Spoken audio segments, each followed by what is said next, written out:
I'm here in London with Westminster behind me, where questions of regulation, sovereignty and economic policy are debated every day.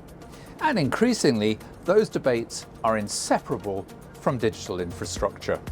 Over the past decades, I've watched networks shift from technical plumbing to strategic assets. And they now determine how industries scale, how data moves, how supply chains operate, and how countries compete. Across Europe, innovation doesn't move in straight lines.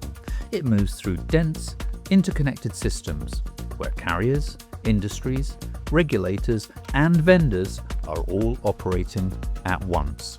And what we're investigating in this series is how those architectural decisions are actually being made, and how innovation moves from design into real-world deployment. Many of these questions about network architecture come into focus when operators, vendors, and partners are in the same room. That's where ideas about infrastructure meet operational reality. To understand how that plays out on the ground, we've been visiting key industry convergence points across the European ecosystem. Cisco Live in Amsterdam, in Madrid, an event about how to use technology to improve global society, and of course in Barcelona, Mobile World Congress.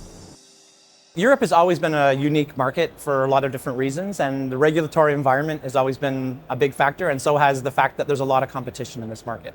You think about the data sovereignty and the privacy requirements and security, a lot of that has been driven by the European market. And so sometimes you can be viewed as a restriction, but it can sometimes spark innovation. More connection doesn't simplify the system, it multiplies the options and the pressure that comes with them. And in a system this tightly linked, nothing stays contained. A change in architecture, policy, or demand doesn't sit in one place. It moves across the network and across the continent.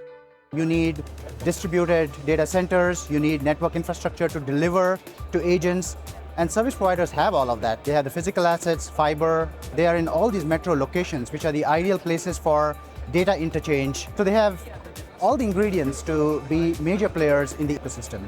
The European Union's ability to align regulation across multiple countries creates a level of consistency that's difficult to replicate.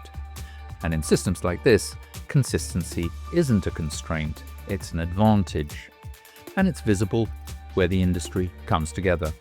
Events like Cisco Live and Mobile World Congress, where carriers, vendors, and the rest of the industry meet to compare direction. AI traffic will be genuinely different at different levels, whether it be asymmetric flows, where you have these new smart glasses that may be broadcasting upstream, through to swarms of agents deep in the network that are talking at a pace that normally the network equipment would like a person to take a breath, whereas these agents are always talking.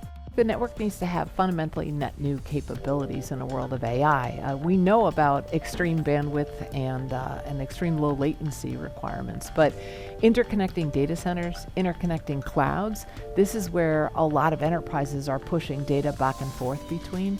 I think the WAN is the new LAN. The data center fabric has now sort of expanded out into there, and you need much more fine-grained control. You need deeper caches.